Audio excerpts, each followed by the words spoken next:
지난주는 LA 교회를 잠시 다녀왔고요. 우리 케빈 메인 목사님의 장례식, 그 장례 예배, 그리고 LA 오렌지 카운티 위전의 한국 미니스트리 예배도 다녀왔습니다. 잘 다녀왔고요. 여기가 더 좋네요. 네, 우리 얼바인에 우리 한국 형제 자매들이 한 5, 60명 이렇게 모여서 주일 예배를 드리는데 그 중에 대부분 아는 분들이 많아서 아주 좋았습니다. 오늘 말씀 같이 나누도록 할까요? 네, 뒤에 갔다 왔더니 이 마이크도 바뀌고 예배당이 좋아졌어요. 그래서 한 번씩 나갔다 와야 될 것 같습니다. 오늘 설교 말씀의 제목은 믿음으로 사는 사람입니다. 마가복음 말씀에는 각 장마다 서두에 비슷한 말씀들이 나와 있는데요. 우리가 이것을 다 같이 한번 읽어보도록 하겠습니다. 시작. 예수께서 그들에게 말씀하셨다. 가까운 여러 고을로 가자. 거기에서도 내가 말씀을 선포해야 하겠다. 나는 이 일을 하러 왔다. 예수께서 온 갈릴리와 여러 회당을 두루 찾아가셔서 말씀을 전하고 귀신들을 쫓아내셨다. 며칠이 지나서 예수께서 다시 가버나움으로 들어가셨다. 예수가 집에 계신다는 말이 퍼지니 많은 사람이 모여들어서 마침내 문 앞에조차도 들어설 자리가 없었다. 예수께서 그들에게 말씀을 전하셨다. 예수께서 다시 회당에 들어가셨다. 그런데 거기에 한쪽 손이 오그라든 사람이 있었다. 예수께서 다시 바닷가에서 가르치기 시작하셨다. 매우 큰 무리가 모여드니 예수께서는 배에 오르셔서 바다 쪽에 앉으셨다. 무리는 모두 바닷가 무태에 있었다. 아멘. 마가복음 1장 38절 39절 그리고 2장과 3장과 4장의 각 1절을 함께 읽었습니다. 이 마가복음의 모든 페이지마다 반복적으로 나타나는 내용 중에 하나는 예수님께서 어떠한 곳으로 다니며 복음을 전했는지 하는 것입니다. 사람들은 메시아가 오실 때 어떤 모습일지를 오랫동안 상상하고 머릿속에 그려왔었습니다. 많은 기대가 있었겠죠. 이런 분이어야만 한다. 이런 능력이 있어야 된다. 그래서 바리새파 사람들 또 유대인들은 그 메시아를 체크하는 체크리스트 7개 정도를 가지고 있었다고 합니다. 물론 예수님은 그 체크리스트에 합격을 하지 못하셨어요. 어찌 보면 그 예수님의 행보는 그들이 기대했던 그 메시아의 모습과는 조금 거리가 있었던 것 같습니다. 예수님은 다양한 마을을 다니시는데요. 그 예수님의 초점은 오직 한 곳을 향해 있다 하는 것을 볼 수가 있습니다. 이렇게 많이 다니시면서 뭘 하셨다고 합니까? 네. 말씀을 선포하다. 말씀을 전하다. 병자들을 고치다. 이러한 내용이 끊임없이 반복이 되고 있죠. 가버나움으로도 가시고 갈릴리로도 가시고 다시 고향으로도 가시고 회당으로도 들어가시고 그래서 그 마가복음을 펼칠 때마다 예수님은 새로운 곳을 끊임없이 다니시다가 십자가에 못 박히시는 그런 모습을 볼 수가 있습니다.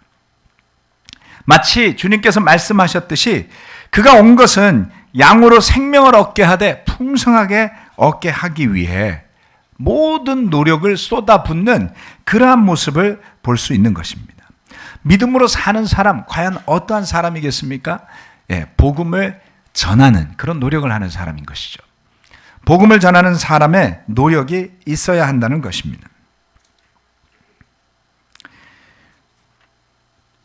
많은 기독교인들이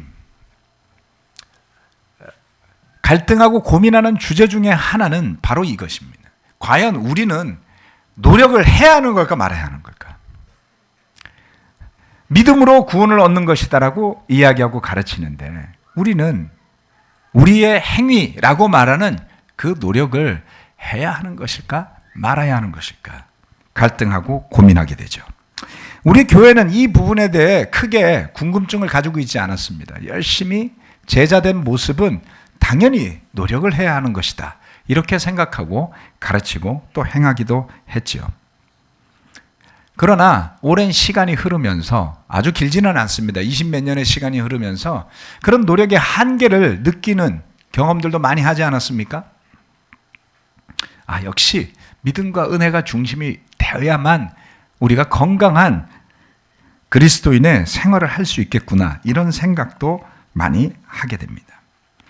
그러나 예수님의 모습, 그 복음서의 페이지마다 찾아볼 수 있는 모습은 바로 이와 같은 모습이었던 것이죠. 가까운 여러 고을로 가자. 거기에서도 내가 말씀을 선포해야 하겠다.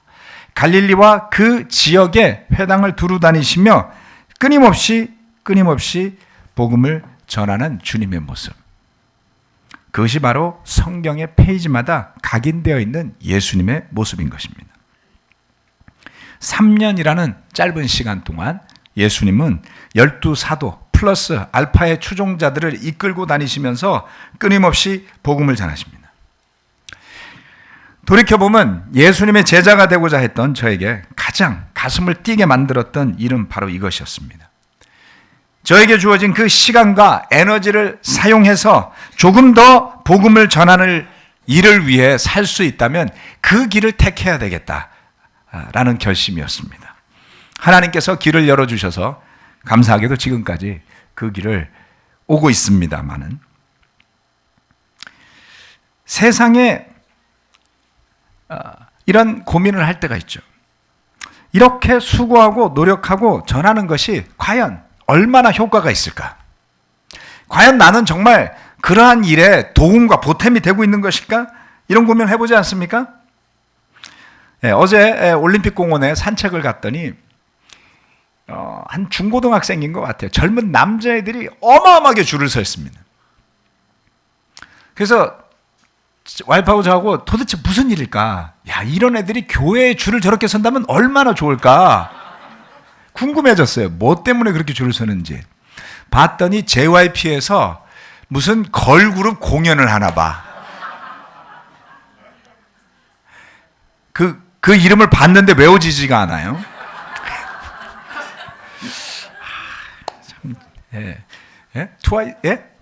트와이스? 그 걸그룹 이름이에요? 아무튼 하도 많아서 모르겠어요. 그래서 그 공연이 시작되기 한참 전인데 좋은 자리를 차지하기 위해서 줄을 어마어마하게 서 있어요. 남자애들이, 그 추운데 전부 남자애들이었어요.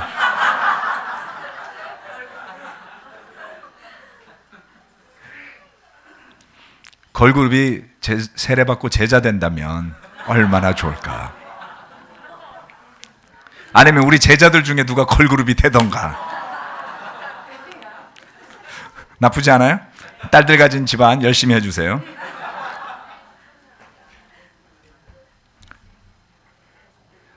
열광하는 젊은이들의 모습. 그런데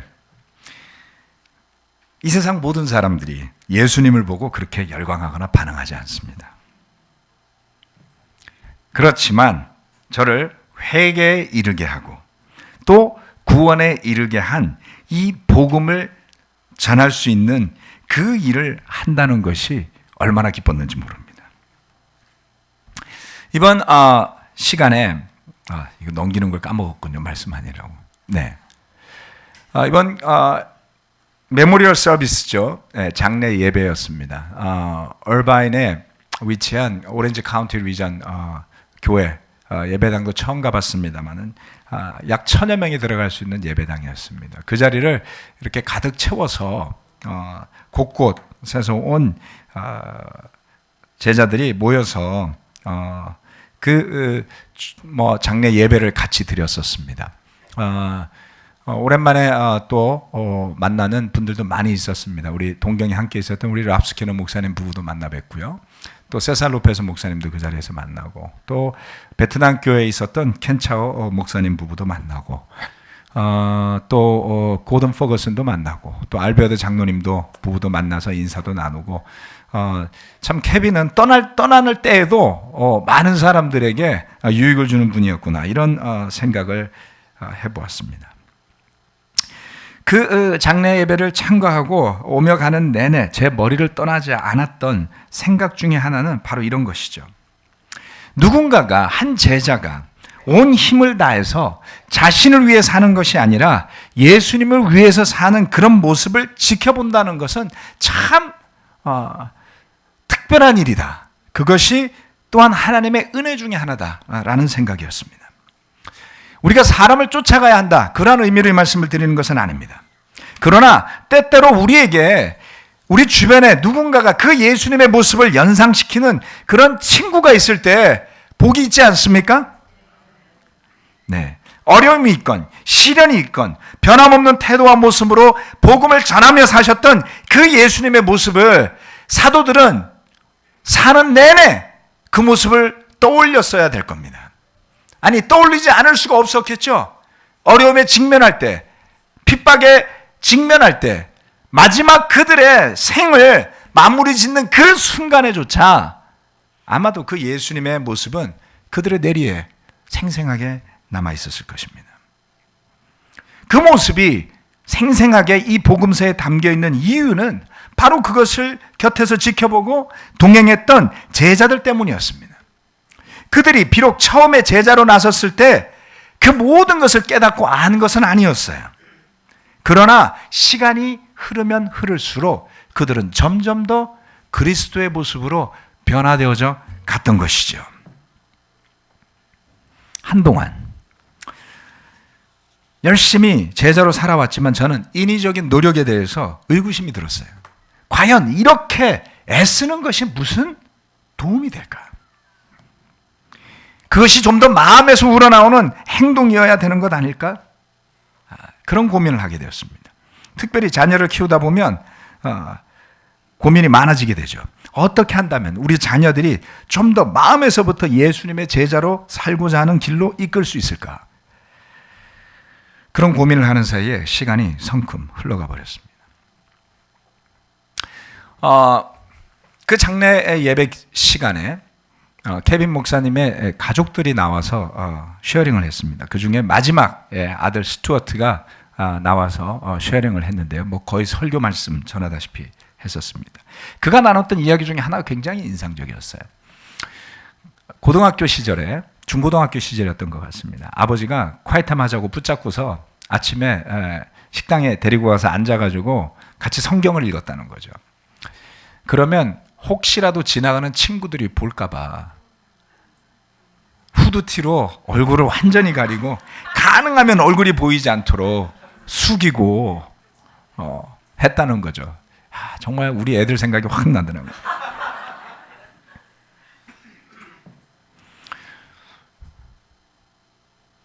교회 누군가에게 말씀을 전하는 일은 바로 그런 일 아니겠습니까?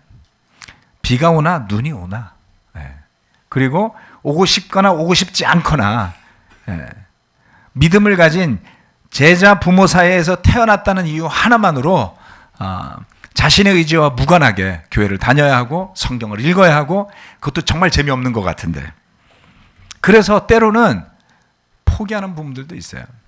쉽지 않아요. 그렇죠? 이제 머리가 크면 교회도 안 와요. 그래서 아쉽게도 예배당에 이제 더 이상 자녀를 데리고 오지 못하는 분들도 계십니다. 그것이 나쁘다거나 비난을 하는 게 아니에요. 무슨 이야기냐면 어렵다는 것이죠.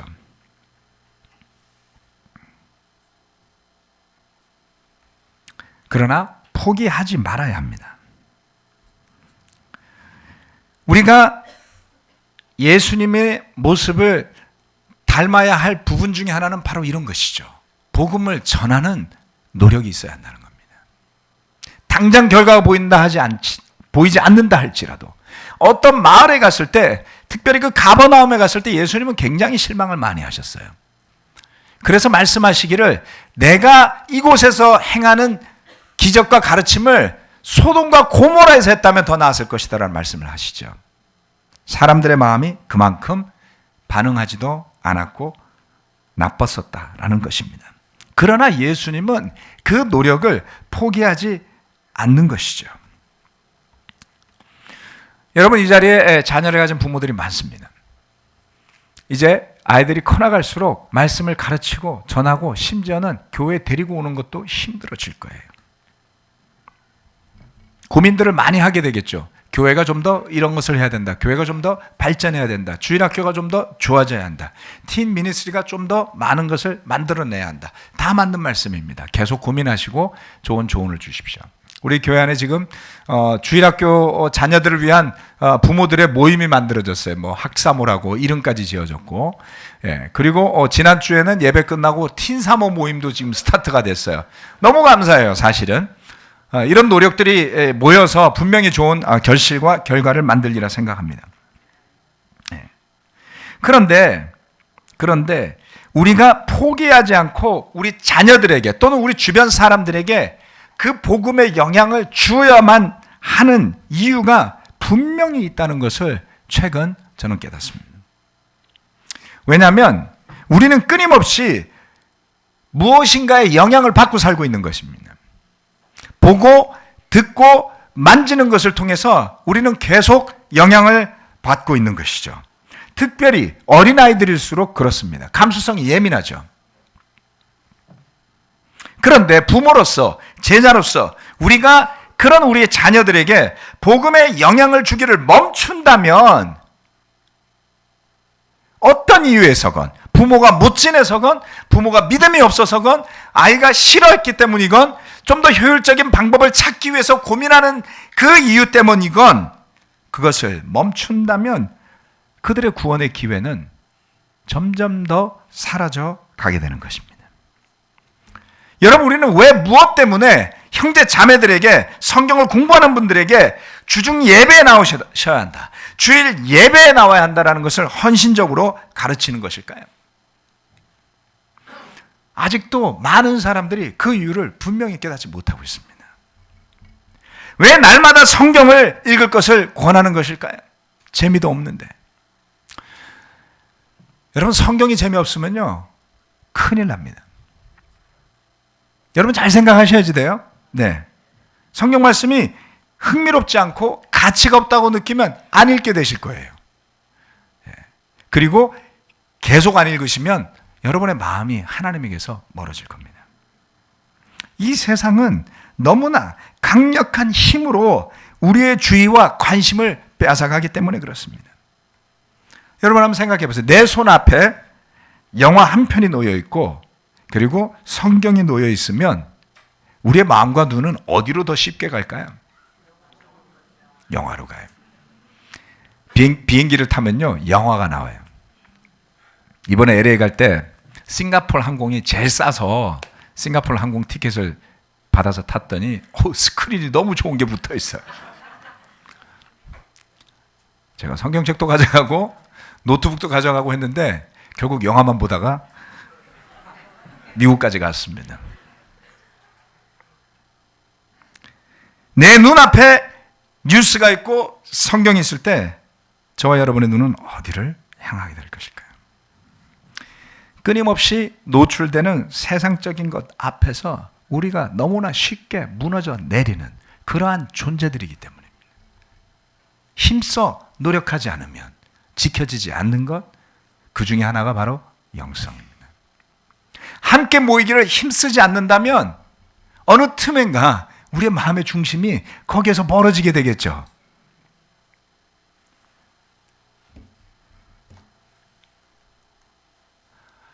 요한복음 10장 10절 말씀은 이와 같이 이야기합니다. 도둑이 오는 것은 양을 훔쳐다가 죽여 없애려는 것뿐이다. 그러나 내가 온 것은 양들이 생명을 얻되 더욱 풍성히 얻도록 하기 위해서이다. 도둑이 오는 것은 무엇을 의미합니까? 그것은 세상적인 많은 것들입니다. 우리가 세상에 몸을 담고 살고 있기 때문에 세상의 영향으로부터 사는 동안 영원히 완전히 격리되지는 않습니다. 그러나 그런 가운데 지속적으로 영적인 양식을 먹고 영적인 교제를 나누고 주님을 바라보자고 하는 노력을 멈추지 않고 간다면 그 도둑을 막거나 피할 수 있겠죠. 우리 자녀들에게, 또 우리 주변의 친구들에게, 가족에게 복음을 속삭이기를 멈추지 말아야만 합니다. 우리가 잊지 말아야 하는 사실 중에 하나는 끊임없는 영향력의 싸움 가운데 놓여 있다는 것입니다. 넉넉고 있다가 당하지 않도록 복음을 전하는 우리의 노력이 이어지게 되기를 바랍니다. 두 번째, 결과와 무관하게 계속 복음을 전해야 한다는 것입니다. 마가복음 4장 2절에서부터 7절, 8절까지의 말씀인데요. 제가 읽겠습니다. 4장 2절에서 8절 말씀입니다. 예수께서 비유로 여러 가지를 가르치시면서 그들에게 이렇게 말씀하셨다. 잘 들어라. 씨를 뿌리는 사람이 씨를 뿌리러 나갔다. 그가 씨를 뿌리는데 덜어는 길가에 떨어지니 새들이 와서 그것을 쪼아 먹었다. 또 덜어는 흙이 많지 않은 돌짝밭에 떨어지니 흙이 깊지 않으므로 싹은 곧 나왔지만 해가 뜨자 타버리고 뿌리가 없어서 말라버렸다. 또 덜어는 가시덤불 속에 떨어지니 가시덤불이 자라 그 기운을 막아버려서 열매를 맺지 못하였다. 그런데 덜어는 좋은 땅에 떨어져서 싹이 나고 자라서 열매를 맺었다. 그리하여 30배, 60배, 100배가 되었다. 씨를 뿌리는 사람, 그는 많은 씨앗을 뿌렸습니다.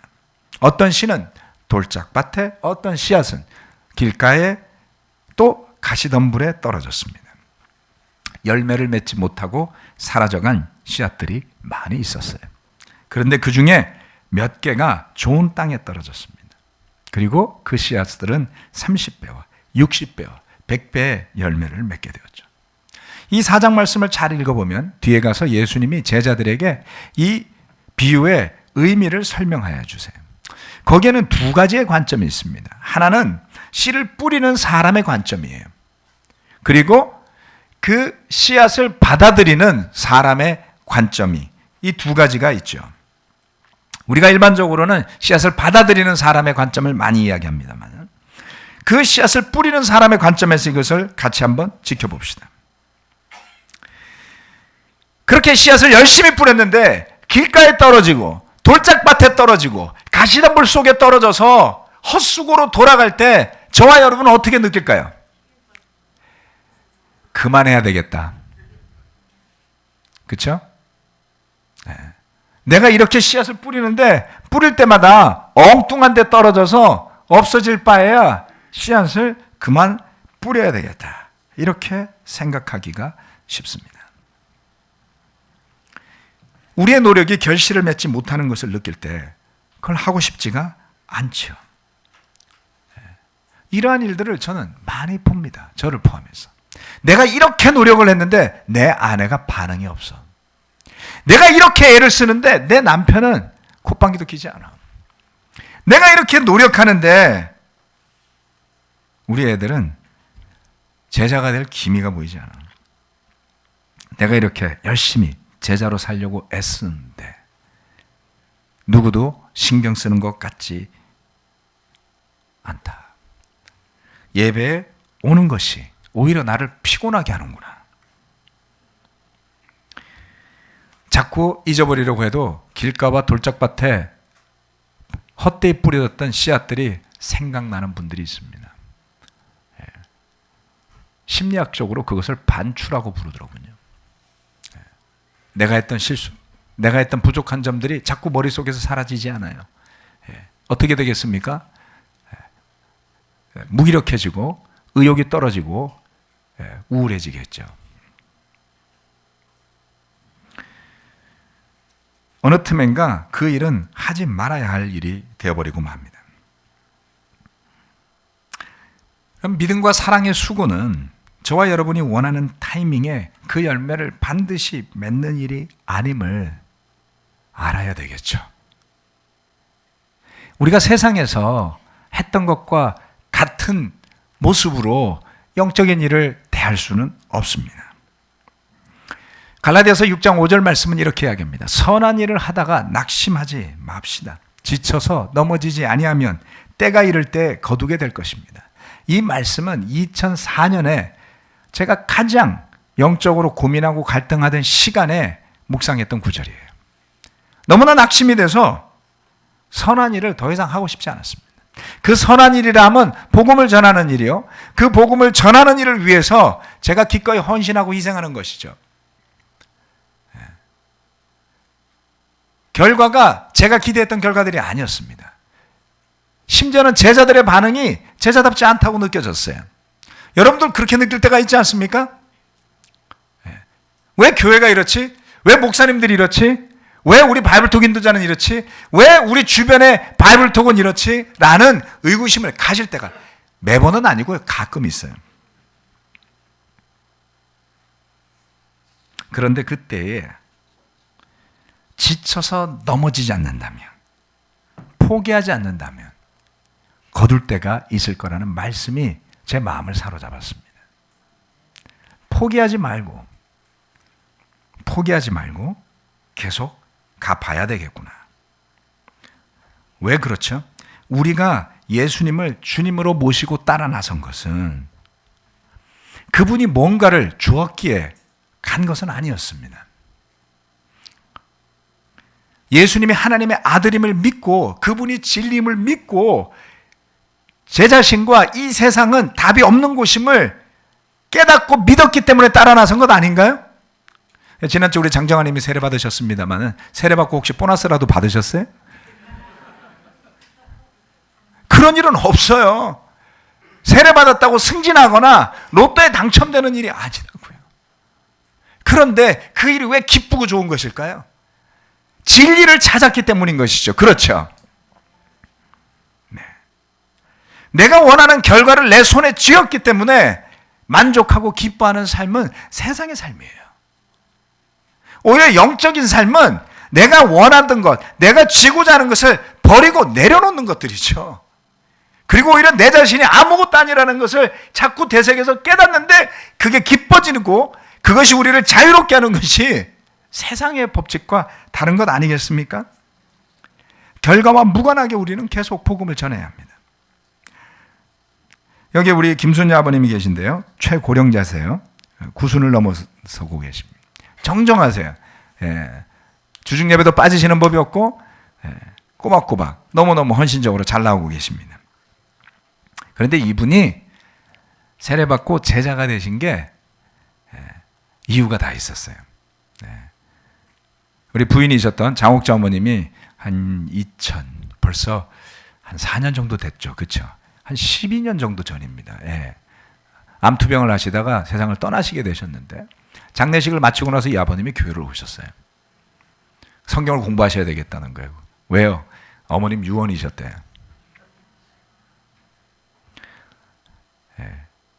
그리고 굉장히 과학적이고 논리적이고 이성적인 사고를 하셨기 때문에 또 전쟁을 경험하시면서 도저히 기독교를 받아들일 수가 없었다, 자신은.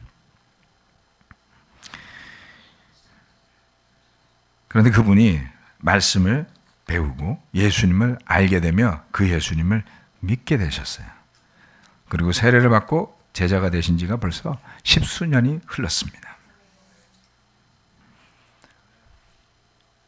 때로는 우리가 살아서 생전에 기도하고 수고하고 애쓴 것에 답을 못 받을지도 몰라요. 하나님께서 우리에게 응답하시는 방법과 그 길은 우리의 생각과 같지 않은 것이죠. 저도 성경을 공부하면서 장년부 어르신들, 저보다 나이가 한 3, 40년 많으신 분들과 성경 공부를 어떻게 해야 될지 전 몰랐어요. 그냥 말씀을 가지고 전했고 그리고 잘 받아들이셨고 어떻게 세례도 받고 제자가 되셨어요. 결과와 무관하게 복음을 전해야 하는 이유가 거기에 있지 않습니까? 지난주에 우리 준우의 세례 소식을 제가 LA에서 접했습니다. 이런 일이, 우리 장정아님도 세례를 받으셨고요. 이런 일이 아주 운 좋은 어느 한 번의 시도로 맺어진 결실이 아니라는 것을 저는 너무나 잘 알고 있습니다. 눈에 드러나지는 않지만 얼마나 많은 시간 그 부모님이 기도하고 고민하셨겠어요. 말씀을 전하기 위해서 애썼겠습니까? 또한 얼마나 여러 번 초대하고 같이 성경을 공부할 것을 권했을까요?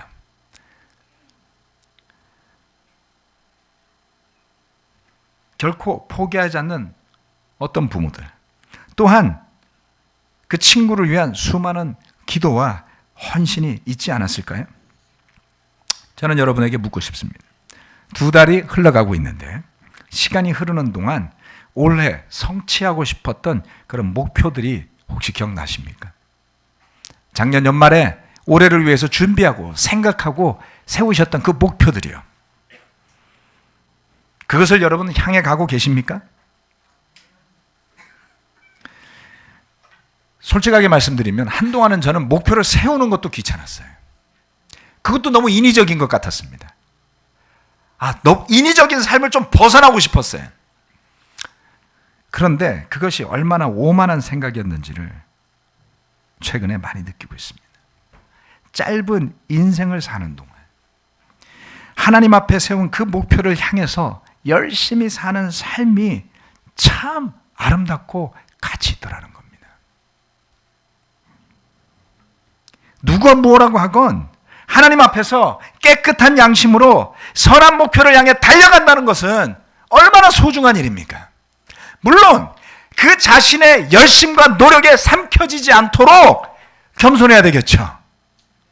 주의해야지 되겠죠. 그 노력과 수고가 모든 것이 되지 않도록. 제가 두려웠던 것은 제 자신이 그러한 것에 의해 삼켜질까 봐 두려웠던 거예요.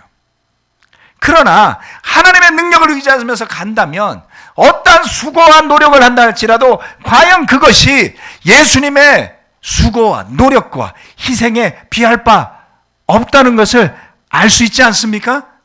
그것을 나의 공로로 여길 이유가 없잖아요. 그렇죠? 제가 이렇게 노력했기 때문에 이런 교회가 생겼습니다라고 자랑할 게 아니잖아요.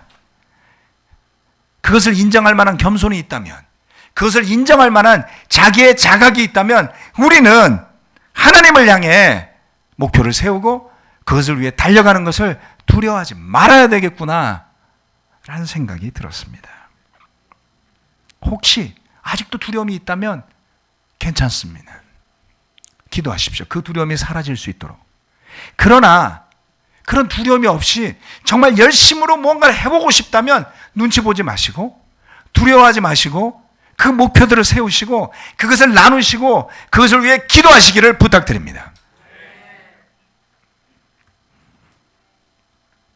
저와 여러분을 위한 것이 아니라 하나님을 기억하기 때문이어야 됩니다. 예수님을 생각하고 그 예수님께 감사하기 때문에 하는 것이죠. 단 한 사람의 영혼이라도 더 구할 수 있다면 그것을 위해 최선을 다하고 싶다는 메아리가 저와 여러분의 마음속에 메아리치기를 바랍니다. 끊임없이 뿌리는 그 말씀의 씨앗이 우리 가정, 우리 주변, 우리 친구들에게 다가갈 수 있도록 포기하지 말고 당장 결과가 없다 할지라도 씨앗을 뿌리는 삶, 그것이 믿는 사람들의 삶입니다. 감사합니다.